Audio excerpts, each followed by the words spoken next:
जय भोलो भद्री विशाल भगवान की जय भोलो वेद व्यास भगवान की வாழ்க்கை எப்படி வாழணும் அப்படின்னு ஒரு கேள்வி கேட்டால் அதுக்கு ஒரே ஒரு பதில், வேதம் சொல்கிறபடி வாழணும். வேதம் என்ன சொல்கிறதுன்னா, சந்தோஷமாக இரு, நிம்மதியாக இரு, திருப்தியாக இரு, குதூகலமாக இரு, உற்சாகமாக இரு. பகவான் எப்பொழுதும் கூட இருக்கான், எல்லா சமயத்துலையும் நல்லது தான் பண்ணுறான். அந்த வேதம் நமக்கு பெருசாக புரியாததுனால அந்த வேதத்தை வேதவியாசர் 4 பாகமாக பிரிக்கிறார். ரிக், யஜுர், சாம, அதர்வ வேதம் அப்படின்னு. ஸோ அதனால தான் அவருக்கு பேர் வேதவியாசர்னு பேர். வியாசர் அப்படின்னா எடிட்டர்னு அர்த்தம். வேதத்தை எடிட் பண்ணதுனால வேதவியாசர் அப்படின்னு அவருக்கு பெயர். இல்லாட்டி அவரோட ஒரிஜினல் பெயர் கிருஷ்ண துவைபாயனர்னு பேர். மதுராவில் யமுனா நதியில் ஒரு தீவில் தான் அவர் பிறந்தார். மதுராவில் இன்றைக்கும் அவர் பிறந்த இடம் இருக்குது. ஸோ வேதவியாசர் இங்கே உட்காந்து தியானம் பண்ணி தான் வேதத்தை நாளாக பிரிக்கிறார், முக்கியமாக கலியுகத்துக்காக. அதன் பிறகு இந்த வேதவியாசர் வேதம் எல்லாரும் படித்து புரிஞ்சிக்க முடியாதுன்னு சொல்லிட்டு தான் வேத சாரமாக மகாபாரதம் எழுதுகிறார். அவர் இங்கே உட்காந்துட்டு மகாபாரதம் சொல்கிறார். இன்றைக்கி தான் அந்த செவரெல்லாம் கட்டி கேட்லாம் இருக்குது. அந்த காலத்தில் வெறுமை பாறை கீழே ஒரு ஹோல், அவ்வளோதான் குகை. அவர் இங்கே உட்காந்துட்டு மகாபாரதம் எழுதலாம் முடிவு பண்ணோன்னே, நான் யோசி எழுதினா லேட் ஆகிடும், நான் சொல்ல யாராவது எழுதினா சௌகரியமாக இருக்குமே நினைக்கிறேன். அப்போ பிரம்மதேவர் இடத்துல தபஸ் பண்ண பிரம்மதேவர் சொல்கிறார், நீ மகா கணபதியை பிரார்த்தனை பண்ணு, அவர் நல்லா வேகமாக எழுதுவார். அப்புறம் மகா கணபதி வந்தான்னு அவர் சொல்கிறார், ஓகே நீ சொல்கிறபடி நான் எழுதுகிறேன், ஆனால் உன் வேகம் என் வேகத்துக்கு இருக்கணும், எங்கேயாவது நீ ஸ்லோவாகிட்டுனா விட்டுட்டு போயிடுவேன் பாதியில். அப்போ உடனே வேதவியாசர் சொல்கிறார், சரி ஆனால் நீ என்ன எழுதுவே புரிஞ்சுட்டு எழுதணும், சும்மா கச்சமச்சம் எழுதக்கூடாது அப்படின்னா சரின்றார். எங்கெல்லாம் வேதவியாசர் கொஞ்சம் யோசிக்க டைம் வேணுமோ ஒரு 10-15 வார்த்தை சேர்த்து சொல்லிடுவார். இவர் அதை அனலைஸ் பண்ணி அதை பிரித்து யோசனை பண்ணி எழுதுறதுக்குள்ளே அதை அடுத்து சொல்லிடுவார். அதெல்லாம் மகாபாரதம் வாசிக்கிறதே கொஞ்சம் கஷ்டமாக இருக்கும், பெரிய சம்ஸ்கிருத பதங்களாக இருக்கும். அப்படி வேதவியாசர் மகாபாரதம் இங்கே சொல்லி மகா கணபதி அங்கே எழுதினார்.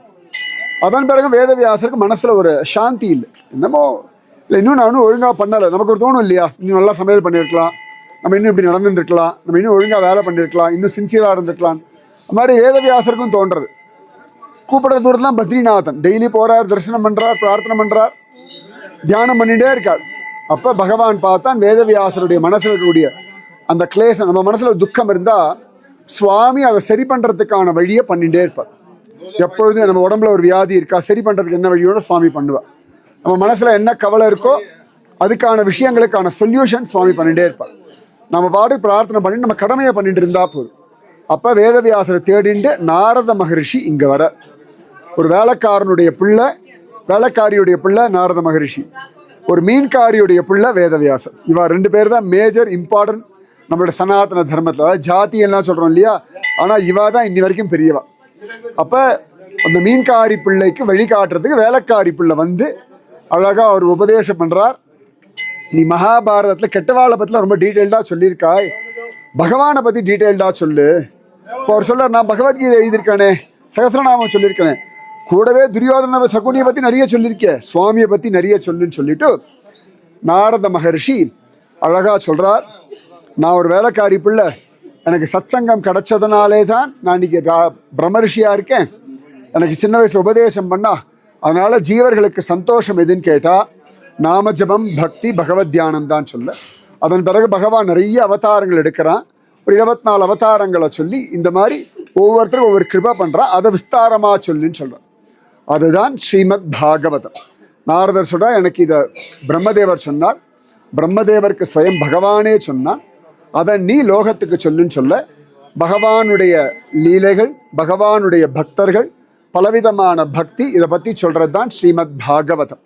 கபிலாச்சாரிய அவதாரம், தேவகூதியினுடைய பக்தி அவ்வளவு அழகா, துருவனுடைய பக்தி, ஸ்ரீஹரியினுடைய அவதாரம் அனுகிரகம், அப்புறமா ஜடபரதர் அவருடைய விஷயம், அஜாமிலன் அவன் பண்ண நாம ஜபம், பிரஹல்லாதன் அவனுடைய தபசு அவன் பண்ண நாம ஜபம், அப்புறம் கஜேந்திர மோக்ஷம், அதுக்கப்புறமா அழகாக நிறைய ராஜாக்களுடைய சரித்திரம், கிருஷ்ணலீலா, இது எல்லாம் அவர் இங்கே உட்காந்துட்டு தியானம் பண்ண அவருக்கு எல்லா அனுபவமும் இங்கே கிடைக்கிறது.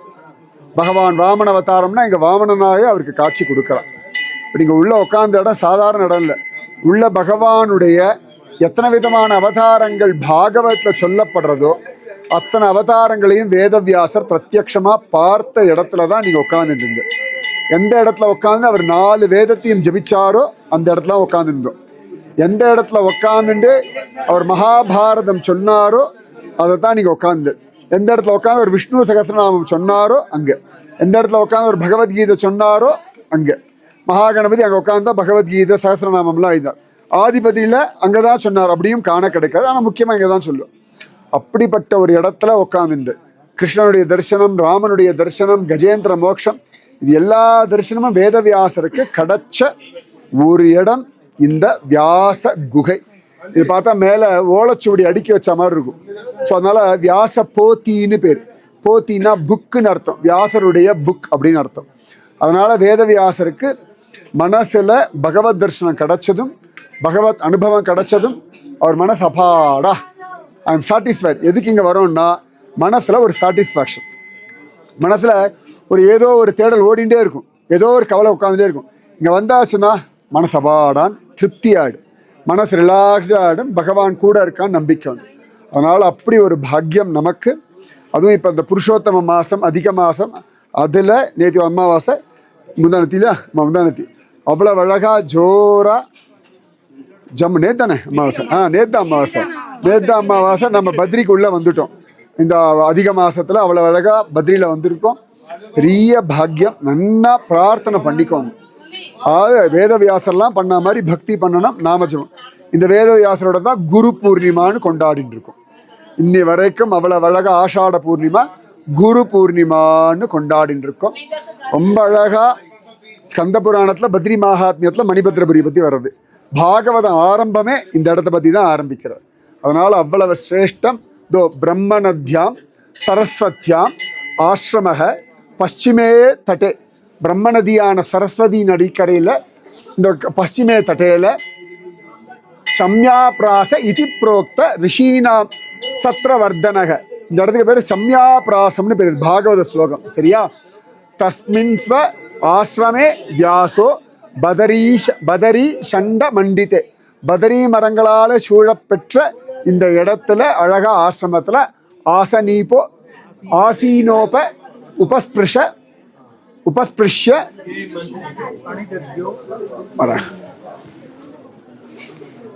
பணிதத்யோ மனஸ்வயம். இந்த இடத்துல உட்காந்து அவர் அழகாக தியானம் பண்ணார். இப்படி தான் பாகவதமே ஆரம்பிக்கிறது. அதனால் பெரிய பாக்கியம். பகவானிடத்தில் நல்லா பிரார்த்தனை பண்ணிக்கோங்க. நல்ல பக்தி நாமஜபம் பகவான் இஷ்டப்படி இருக்கும். வாழ்க்கையில் இவ்வளோ நாள் என்ன வாழ்ந்தோம், என்ன கிடைச்சது, என்ன இழந்தோன்றதை விட என்ன அனுபவிச்சோன்னா இந்த இடத்துக்கு வந்துட்டோம். சரியா? ஜெய் போல வேத வியாச பகவானுக்கு ஜெய். கூட்டமில்ல உள்ள போய் சேவிச்சுவாங்க. 2 வாட்டி போயிடுங்க.